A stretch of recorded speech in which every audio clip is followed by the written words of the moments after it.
It's time for Monster Energy Cup Series qualifying from Daytona International Speedway. The clock is on. Cars rolling off of pit road already. Getting ready to set the field for tomorrow night's race. And Jeff, when you come to a super speedway like this with restrictor plates, how important is it to start up front? Well, I think it's very important. I think in the past you can look and say, hey, we're going to ride around in the back and we're going to work our way up as the race goes on, but that's become more difficult to do. Right. So I think you want track position, and we've seen Brad Keselowski and Joey Logano, two of the very best plate racers right now.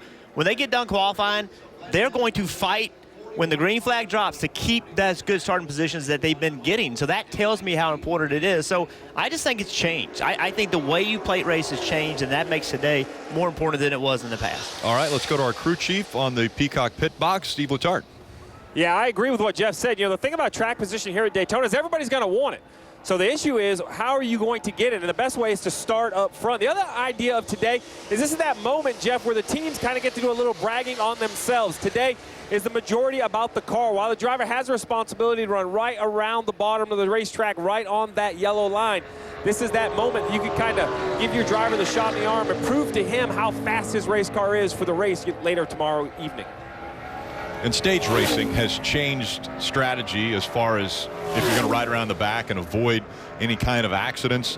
Now you want those points. They're very valuable if you want to advance through the playoffs. They are valuable, and I think, too, you know, remember, we lost some practice, didn't we, Steve? We didn't get as much practice as that some of the drivers and teams wanted. So in some cases, how you qualify is letting you know what kind of car you have. This is an impound qualifying. They can't make many changes from today till tomorrow's race. So if you have a fast car today, Steve, it should be fast tomorrow night. Well, that would be your goal. The other thing, as I walked through the garage during the rain delay, Jeff, a lot of crew chiefs were a little concerned because of that eliminated second practice due to weather about the heights of their race car. Why you would think it should be easy, you just set the heights like you would in race trim.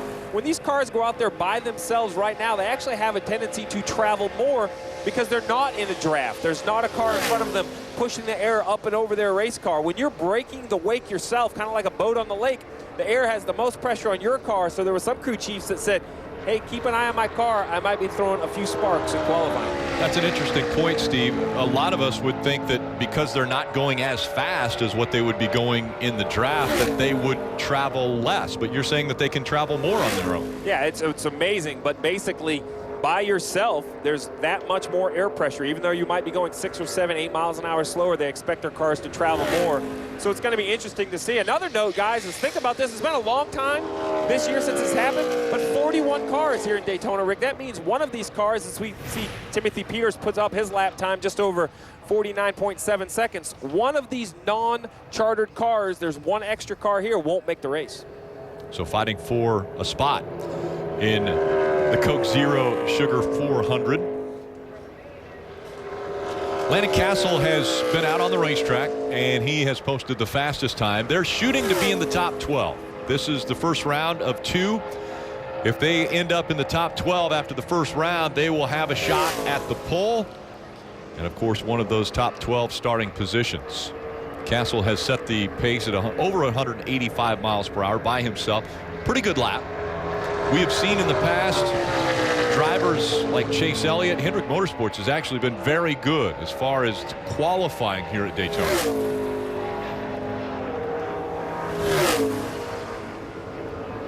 And Yaley, you see half a second off what Landon Castle was able to turn for his lap. Second quickest of the 3 that have been on the clock so far from here at Daytona. Qualifying continues here on NBCSN.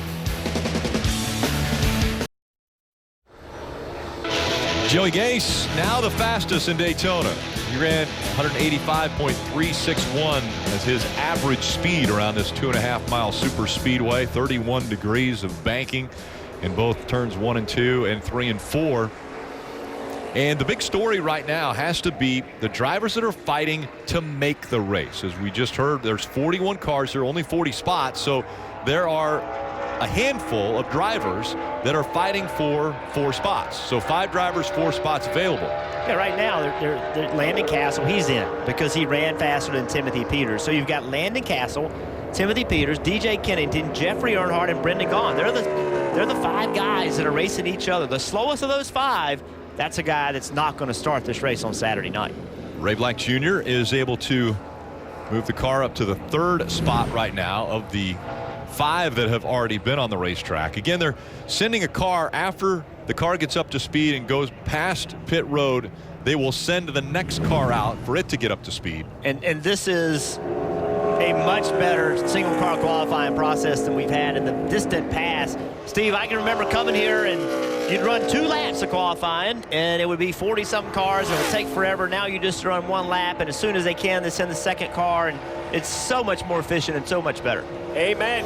This used to be at least a 2.5-hour process, but look, another former driver, my buddy Dale Jr. came to join me, so welcome to the pit box. This is your first trip down with cars on the racetrack? Yeah, this is a great view. You know, I've been on a pit box before, watching the Xfinity guys race around Daytona. Just love, you're right next to the racetrack. I love being here, and should be a lot of fun watching qualifying, watching these guys trying to get some speed here. Yeah, we got Jeffrey currently on the racetrack. We were just talking about how there are 41 cars, so one of these cars won't make the show. Jeffrey is one of those cars that needs to beat at least one other non-chartered cars. We'll see how he's charting right here. We'll get a good idea. He goes to the top of the board by a good half a second. Yeah, it's a great lap for that team. He's had a tough go of it here lately, kind of been moving around, trying to find some kind of stability, and I got to say he's got a great attitude. He's not giving up, trying to stay relevant, trying to stay involved in the sport. It's good to see him get a decent run. So at the top of qualifying, I tried to convince him it was all about the race car. But you and I have had this conversation. The drivers do have a responsibility here qualifying. As we see the 15 take the green flag right here. The goal is to run comfortably right there at the yellow line, right? Yeah, I mean, there was a time where me and you qualified really well. We beat our teammate to get the pole here. And I feel like that we made our difference up, not in straightaway speed, but really how close I ran to the apron and being able to shorten the distance of the lap.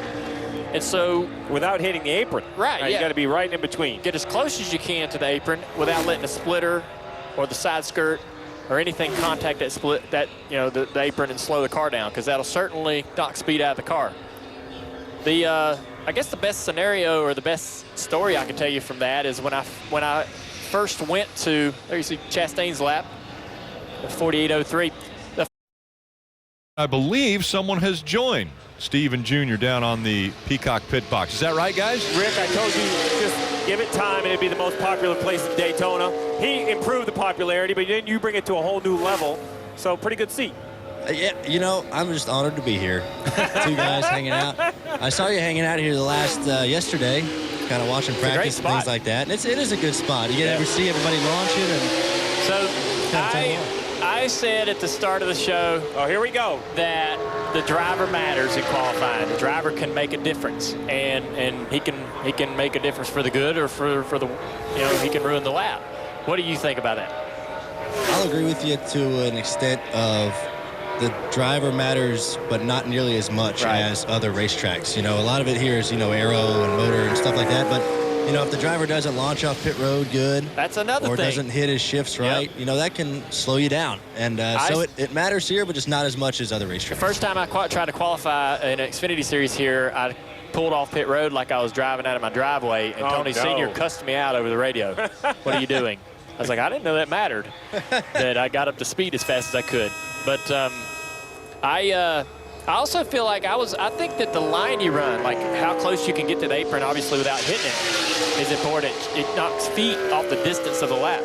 I agree with that. You want to get as close to the apron as you can, but if you hit it, you slow way down. So it's almost a balancing act of, okay, how close do I want to be to the apron to try to cut distance off? Yeah. But do you want to take a chance of getting too close and hitting it, because that'll really destroy your lap? In the Daytona 500 in February, you had a really awesome race car, led a lot of laps. The plans changed just a little bit. We got a little more spoiler. It's a night race. There's a little more stability. Do you still feel like you got enough race car to get up there and contend for the win? A little bit. I wish we would have drafted a little bit more yesterday. We were going to go out in a pretty big pack in happy hour, and it started raining. So, but I think our Speedway cars have always been great. I think the Fords have been really special on the Speedways the past handful of years, and it's been nice to drive them. But like you said, a little bit different spoiler, and I feel like they, that aero bubble we always talk about, I feel like that's not as bad. Yeah, I feel like you can kind of get that's to the bumper. That's great for us. Yeah. A little bit better. So that was pretty cool yesterday, and I think it's going to get, that bubble's going to get even less when we're in a big pack like that. But, Awesome to hear that. Should be fun.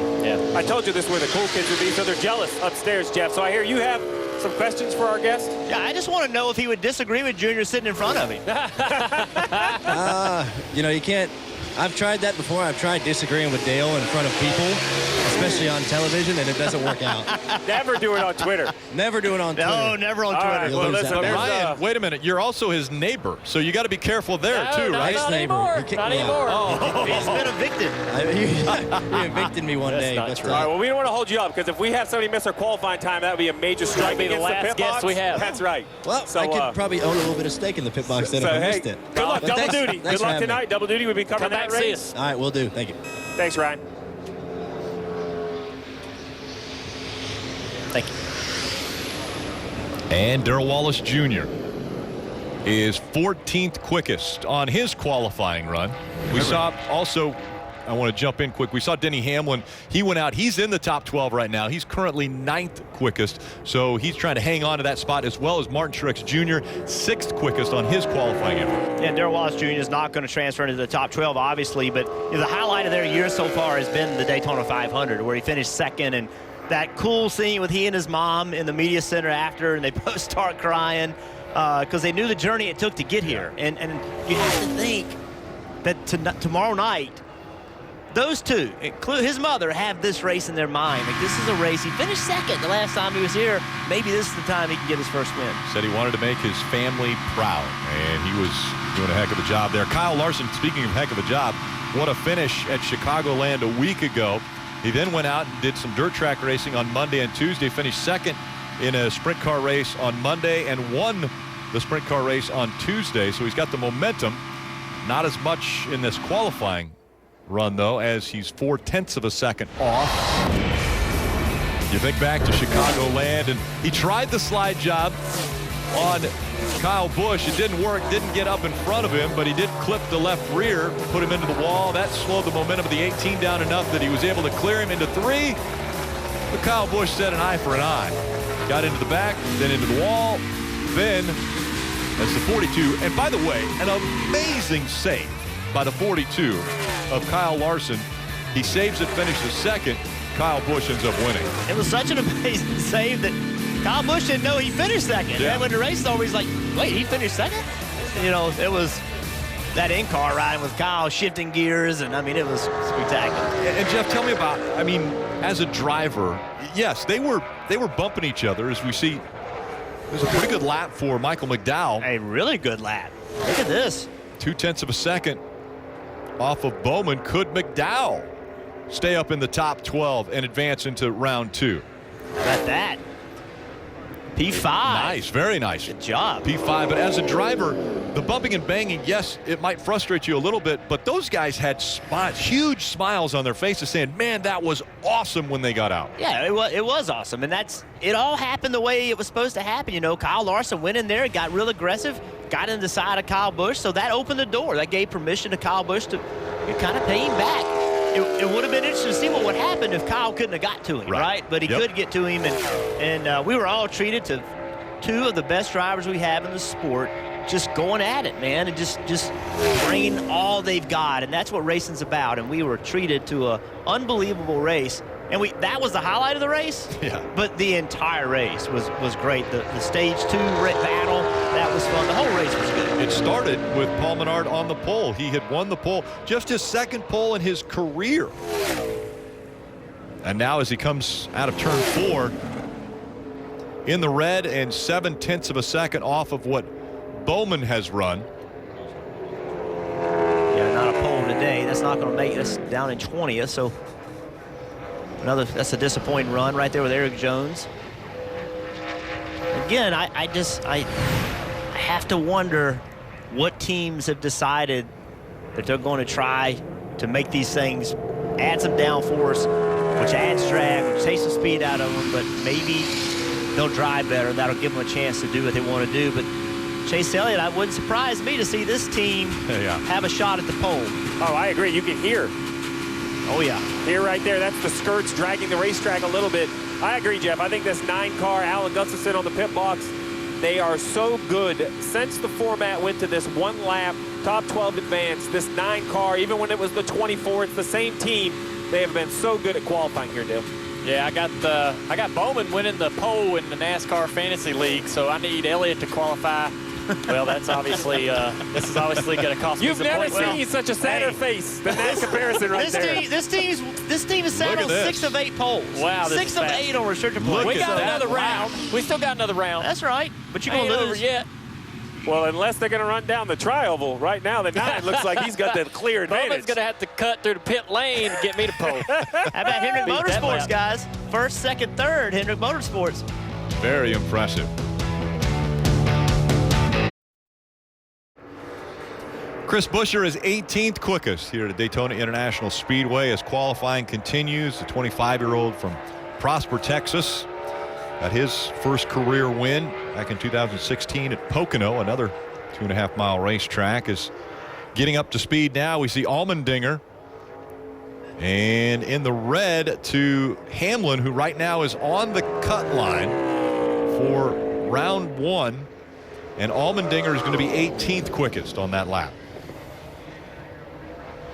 And Jeff, one interesting thing is Allmendinger's right next to his teammate in Chris Buescher, but that's not the same for a lot of companies. You look at 3 Hendrick cars, 1, 2, 3, as you mentioned as we went to break.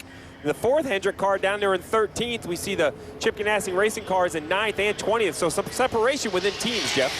Yeah, that is unusual. But don't you think that with this added spoiler, I think the teams are guessing a little bit about how much downforce these cars need. Yeah, guessing on what kind of setup. You know, it's an impound race. So we see Kevin Harvick right here training a little in the red, which is actually surprisingly a good lap because Elliott has such a margin over second.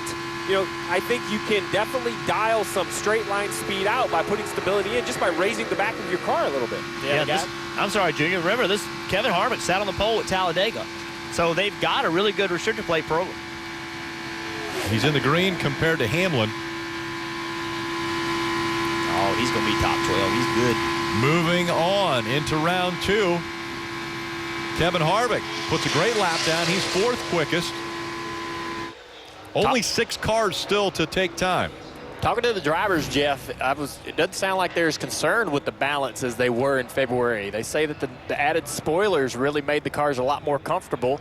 And like I said before, plus this being a night race, the track temperature being down is going to add a little more comfort and grip as well. So I don't know if these guys might have dialed out too much speed to make their cars too comfortable. So listen, it's well documented your success down here. I've worked with you. I know how vocal you are in practice. Even after an 8 or 10 lap run, you felt like you knew what you needed. You think that everyone in the garage has that, or can you fool yourself is really my question with a 10 or 12 car pack in the middle of the day? You know, is that really the same as race time? You go out there and you get in the same amount of, you know, if you get out there and you get in a good pack, you can get in enough situations to really understand what your car's capable of, and you need to be on tires that are, you know, 10, 20 laps old. So a situation, give me one. One situation you have to put yourself in. The first thing you want to do is get out front and see how well it leads. Is it easy for guys to attack you? Is it easy for guys to get runs on you and get up on your corner panel? Surprisingly, not to interrupt, but Kurt Busch, 19th, we mentioned a little bit different than Harvick, but go ahead, you were saying. And as soon as you figure that out, you pull out of the lead and get into the back, and you see how your car feels in dirty air. Does it get tight? Does it change in handling at all?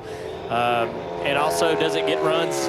How does it get runs? Does it make runs that sustain over a long period of time? If it does get a run, does it quit after a half a lap? Does it last for a lap and a half? You know, how long can it hold that run once it starts, you know, to create one?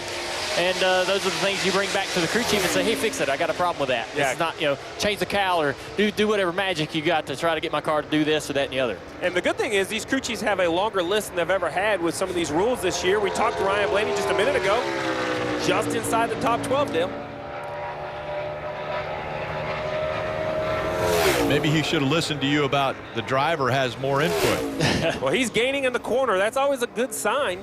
And continues to gain, Jeff. It looks like he's going to have almost a tenth to spare with only a few cars left to run. Yeah, he's got, the thing is, though, you've got Logano and Keselowski coming up, and you have Almirola and Boyer. So, you know, with Harvick's speed, you got to really think about Almirola and Boyer. And then we've seen Keselowski and Logano. We've seen how good their cars are in the past on plate races. So I think Ryan Blaney's safe. I think he should be in the top 12. He's locked in because he's good. he's 5 spots away from the cut line, and there's only 4 cars still to go. I would say Kyle Busch is in trouble, I would think. Kyle Busch, Kyle Larson, the two that put on such an incredible show at Chicagoland, could get bumped out of the top 12. Look how close this is, though, guys. I mean, that is close, less than a tenth of a second. Now this, I agree with you, Junior. This is where little things matter. You're talking about thousandths of a second. Little things a driver can do can make the difference between being 12th and 13th. Yeah, he's real tight on that line, and the line's not perfect. You know, the circumference of the corner isn't perfect. The line goes away from you, and you have to be careful not to actually turn the wheel too much to try to stay with the line, and he does a great job. And at home, you're not seeing things when that 22 car comes straight at you, 9th quick right now. It looks like it is running a little sideways. That's by design. You try to move the tail to the right at the downforce tracks to make downforce. Well, here at Daytona, you try to get the tail to the left. It hides some of that spoiler behind the rest of the car, helps a little bit on the straight line speed. We'll see if teammates to Logano, Brad Keselowski, can also push himself into the top 12.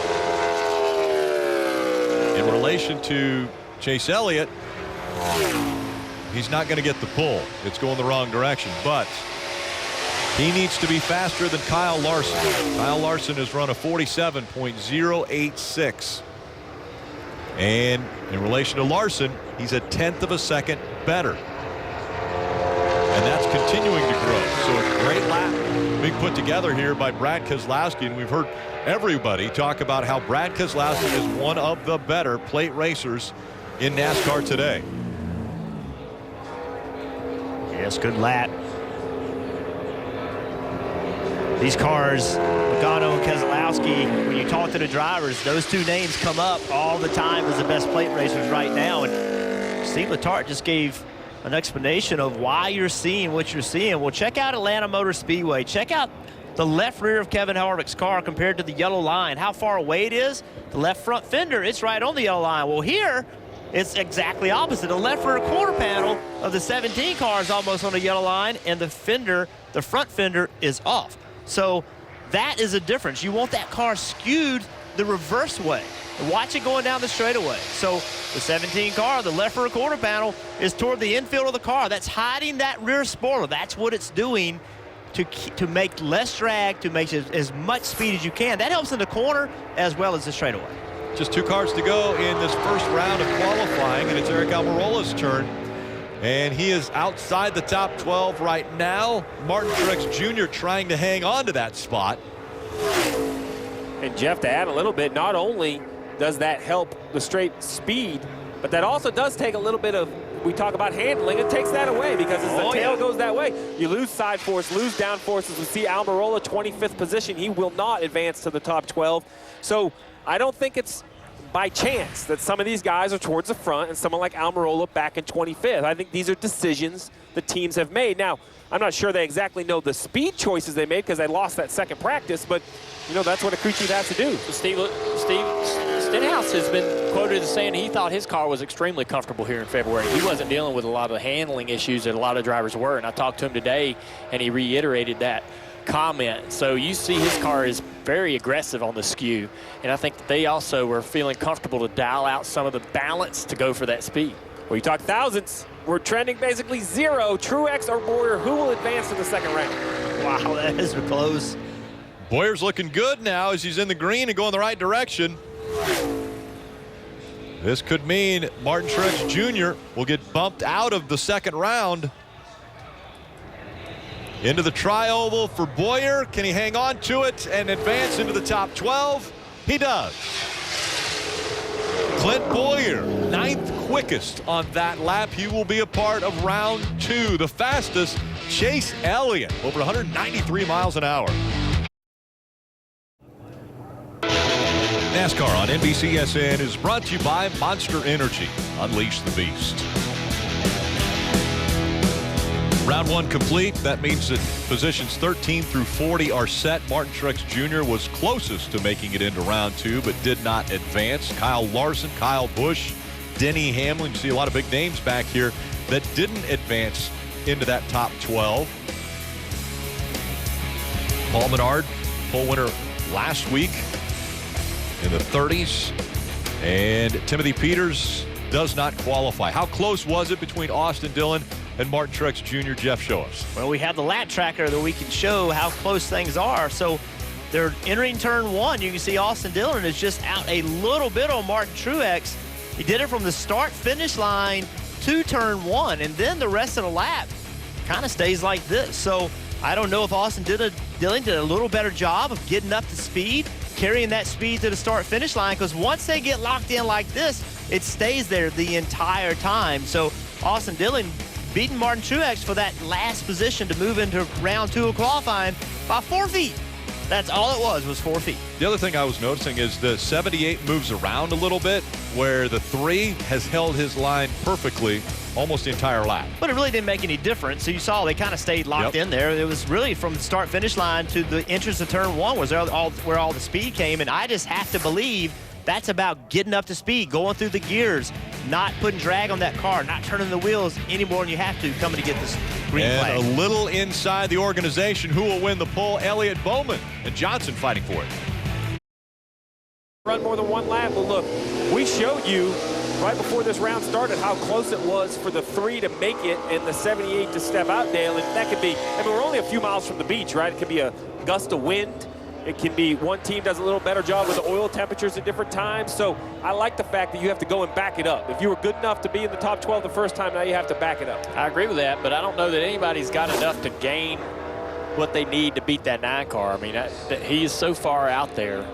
Unless somebody comes up with something pretty clever over that break, Elliott has got this thing wrapped up. And it makes me wonder, Junior, like, are they so confident in the handling of their car that they have not concerned themselves one bit with it, and that they just dial that thing in to go as fast as they can with no concern about handling?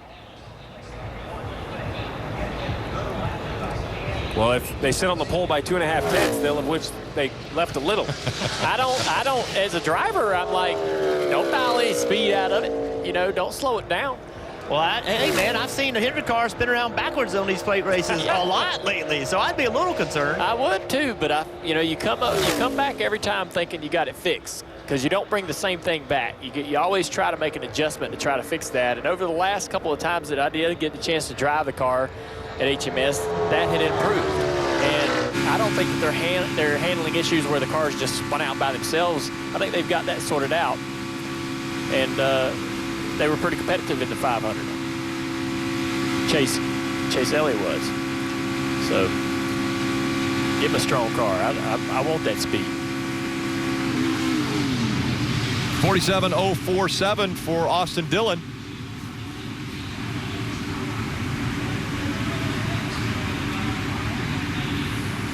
See, he shuts that engine off as soon as he gets to the start-finish line, just trying to keep as much heat out of it as he can. Well, as we see Austin Dillon coasting in right here, now the 22 of Joe Logano is going to head out on the racetrack. And TJ Majors, you had him on the roof for basically the whole second half of your career, your last Daytona 500 win here. Now Joey has him on the roof. I think that's an advantage for Joey. I think TJ is one of the best up there. Oh, yeah. I mean, I think that the spotters make their money at Daytona and Talladega, and TJ is one of the best. Particularly with giving you the information you need basically, I didn't have to look in the mirror as much. I would tell TJ, paint the picture of what's happening behind me, and I trust what you're telling me to be able to move the car around without even looking around. I want to really think about what I'm doing and imagine what he's telling me is happening behind me. One of the other things he does that is great is he tells you the runs are coming before they even form. He can watch not only the cars behind you, but the cars behind them and them, you know, the several rows back, to be able to understand a run's forming. And he can see the energy in the draft and know, all right, the bottom line's getting ready to go here. Jump in front of that bottom line. And that way I could make moves that weren't too aggressive, so where they really weren't blocking, because I was making the move before the run ever happened. So this is a little surprising. You would think, because it's in reverse order, every car that goes out, in theory, if you batch what you did in the first round, should beat the car that went on the racetrack. So obviously Austin Dillon's team has a little more speed in round 2 than they had in round 1. It doesn't look like Joe Logano's going to be able to beat it. Trending that way, although now it's going back. You just never know. You know, we look at that as not a lot of time, but he ran a good 3 and 4 there. I think he was tight on that apron. Well, listen, man, we see Joey finish head lap I want to thank you for coming to hang out and practice. And Rick and Jeff, we're going to get out of here because we have to get this stage set up for Krista Kyle DJ. We have countdown to green. That's right. But I'll be coming back for the Xfinity race. Dave, you going to come hang out with me? Yeah, son? I'll be up here too, so we'll have some fun during the Xfinity race with you guys. Should be a blast, guys. Appreciate it. I'm sure you guys are going to go and maybe grab a refreshment, kick back, put your feet up for a while, just enjoy yourselves. We'll take it from here, though. Don't worry, guys. We got it. You know Steve is. So as Steve mentioned, you would expect the next car to come out to be able to go a little bit faster because that's the way they were in the first round of qualifying. The fastest is going to go last. And right now we're seeing Ryan Blaney on the racetrack, and he's trying to outdo Austin Dillon and Joey Logano. And right now he's in the red. Also not able to go as fast as Austin Dillon. So Dillon's gaining a couple spots as we go here. He won't be starting 12th. He's still in front of Logano and Blaney. So Clint Boyer, we'll see if he is able to outdo what Austin Dillon has done. He's the next one on the track and on the clock. And I think Clint Boyer is one of the underrated plate racers. He always does a good job. You always look up at the end, and there he is as our guys are going to get a meal and a beverage. Steve has his books with him. He's going to class. He's going to study, which is good. Here's Clint Boyer, as you mentioned, maybe an underrated plate driver. He has 2 plate wins, and I would have thought he had more than that because he always finds himself there when the race is over, and he and I worked very well together. We were teammates. When the tandem drafting thing was going on, he and I worked great together, put ourselves in position to win quite a few races. He passed me coming off turn 4 one time. I'll never forgive him for that. But anyway, that was fun. We did a good job with that. He's going to beat Austin Dillon, it looks like. Yes. And Clint Boyer finished second a year ago in this race. And he actually ran a little bit slower than he did in round 1. 47.011 for Boyer. Now on the clock, it's the 34 of Michael McDowell. McDowell, normally known as a pretty established road course racer, one of the better ones of the Cup regulars, and he's come up and put a very good lap on his first run in round 1, and now he's backing it up here in round 2. He's faster right now than Clint Boyer. And to me, they were the story in the first round, was to lay that lap time down, get into the top 12. I mean, think about the teams that this team is going to beat. Stewart Haas, who we talked about all year long, how great they are. RCR, Penske. I mean, they're taking the fight straight to the big teams. Best finish ever at Daytona, 4th for McDowell. That again was in the same race where Boyer finished second. And as you mentioned, he's going to be faster than Clint Boyer here. So now Michael McDowell is the fastest in this second round of qualifying. High after fives. 5 drivers have gone. I would imagine high fives all the way around on that team. Great job. Talked about that skew, very aggressive on the 3 car. See the left rear quarter panel, the 31 car rather, left rear quarter panel, really to the left side. And here comes Newman. Right away he's in the green, but only 4, now 5, 6 thousandths of a second. And he's going the right direction, so he's gaining and going faster as he goes down the backstretch. RCR needs something good to happen to them. I feel like they, won the Daytona 500, but it's really not been much good for them since. Kind of a decline in performance from last year. We talked about the Chevys and how maybe all the Chevy teams aren't as good, but it doesn't matter. You're still a team and you want to perform. And with this qualifying effort today, 2 of their cars in the top 12, I think that's really good sign for where they are for tomorrow night. And Newman now to the top of the list. Over 191 miles an hour, closing in on 192 at 46.921 seconds for that lap. Be interesting to see what Ryan Newman does. He's one of those drivers that likes that strategy of riding around in the back and then coming up through the field later. But with that good of a qualifying effort, will he try to keep that track position? I was talking about last year's race and how amazing it was for Clint Boyer, who finished second. Michael McDowell was up there in the top 5. How about the 17 of Ricky Stenhouse Jr.? That low line makes the run. Able to get out front, and then he held the pack off. Gets the win at Daytona. Climbing out of the car as he parked it right there on the finish line. And great interview after, remember? Yeah, 1776. 1776. Go America. We're the champions, he said. That's right.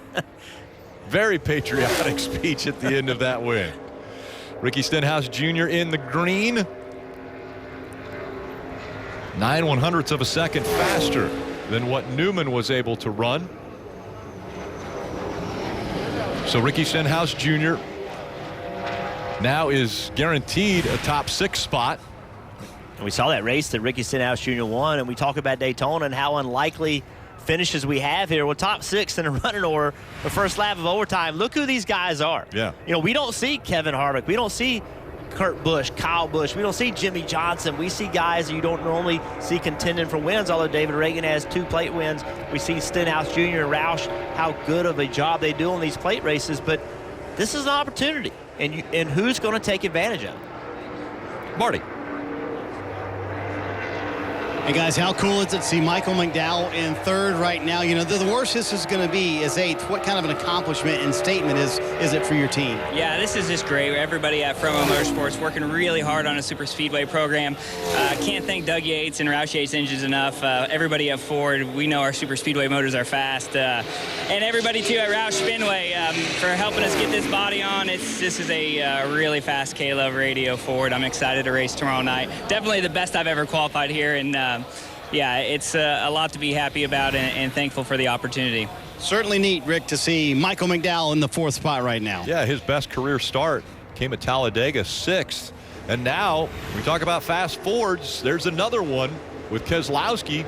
He is the fastest. Can Kevin Harvick once again improve upon that speed? Right now he's running in the red. Keselowski picked up about a 1/10 of a second from round 1 to round 2. And that's going to keep him in front of Harvick, it looks like, as Harvick goes down the backstretch. Really, that 1/10 of a second pickup by Keselowski is the biggest pickup we've seen. So Keselowski predicted he was going to start 5th. I'd say with picking up a little more than others, I'd say he's going to do better than that. He didn't think he had anything for the Hendrick Motorsports cars, but he does for his own guys here, as you see Harvick is not going to be able to get in front of him. So Keselowski faster than Logano, his teammate, and also he is the fastest Ford right now still, as Harvick slotted back into 2nd.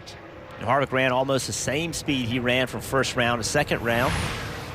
So now the question is it going to be Chase Elliott, Jimmy Johnson, or Bowman? And right away, Jimmy Johnson in the green and still going the right way as you see the sparks flying off. And now into the red. Maybe too much rubbing of the racetrack. As a driver, you hear those things hidden, and you know if it's hidden, that means cars traveled, which in today's rules, they leave pit road traveled, and you can see it still sparking in 3 and 4. And going the wrong direction is the clock once again. In the red, getting close now to almost a 1/10 of a second slower than what Keselowski has run. Yeah, I think they'll be a little disappointed with that, although at 2nd, you know, he actually slowed down a little bit. Well, he was slowed down a little bit. Currently 2nd. There you have it. Chad Knaus let Jimmy Johnson know. The year they've had, what do you think Jimmy Johnson's going to do when they drop the green flag Saturday night? I think he's going to be hair on fire, keep track position. All right, what's the 88 got? Alex Bowman into 1 and 2 in the green and going the right direction compared to Keselowski. Now, the one thing that Alex Bowman's got to think about is he was over a 1/10 of a second slower than what Chase Elliott ran in the 1st round. So can he make that ground up on this lap? Try to have a perfect lap and win the pole at Daytona. It's going to be a good lap, but will it be good enough? I still think that 9 car, I think he's got the field covered. We're about to find out. So Bowman has posted the number 46.62.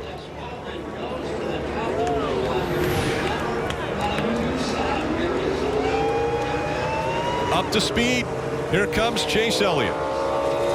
All the way out to the wall. The furthest distance to try to get that thing revved up.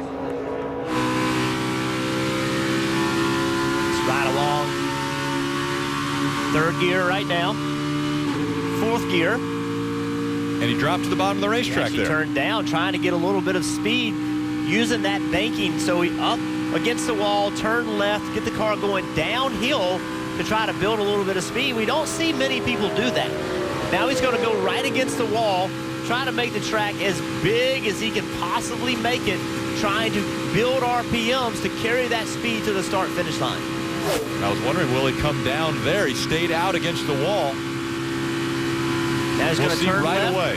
or turn left to get to the bottom of the racetrack. Now his goal is to stay on the bottom of the racetrack. So the timing of where you get to the bottom at that start-finish line is very important. You can see already he's faster. Hear that race car hit the bottom of the racetrack. Not much wheel movement at all. Look at his right hand. It's barely moving. Holding that car straight, steering wheel straight, just as we heard Dale Jr. say he learned that at Talladega. His dad taught him, don't move the steering wheel, don't let it move. 10.5 to the good going into turn 3. And you can hear it hitting. He's going to smoke the field. This is a pride run right here. This is everybody on the team can high-five each other and say, man, we didn't win by a little bit, we won by a ton. A quarter of a second. Chase Elliott dominates qualifying from Daytona. Over 194-mile-per-hour average on his own out on that track. 46.381 seconds.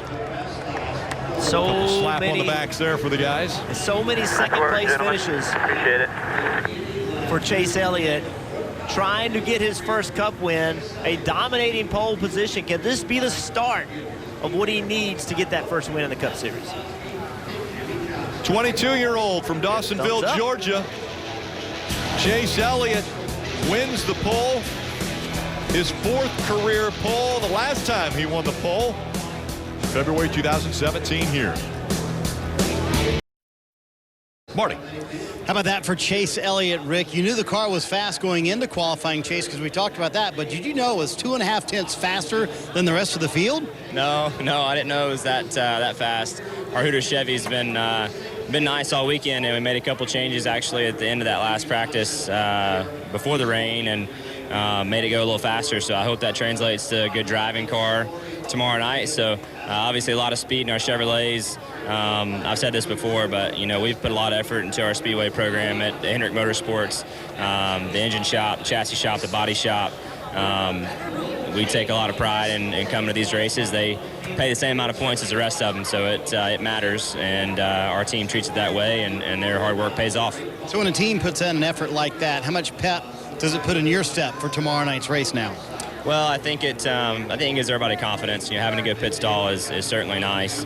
That can matter at the end of these races. So, having a front row, sharing the front row with a teammate is also nice too. So we'll just have to see. The race is a whole different ball game, but to have speed in our Chevrolet is nice, and to have Hooters for their first race of the season on the pole is cool too. So looking forward to tomorrow night. All right, we heard about the activities at the pool earlier this week. A little sprained ankle. Had to go to the hospital to get it x-rayed. You okay? Well, I wouldn't call the infield care center the hospital. Okay. Care center? Yeah. I didn't really want to do that, so I've been trying to draw as least amount of attention as possible to that. But it's all good. Yeah, had a little ankle sprain, but we're good and ready to go. So looking forward to the race, and get to race tonight too. So ready to get started. Hopefully the rain holds off and we can keep the old 23 rolling. And Jeff, that's a great point. He gets to race in the Xfinity Series race tonight. He told me earlier, just the pace and learning the flow of the race and how the energy and the packs flow, that'll help me for tomorrow night in the Cup race.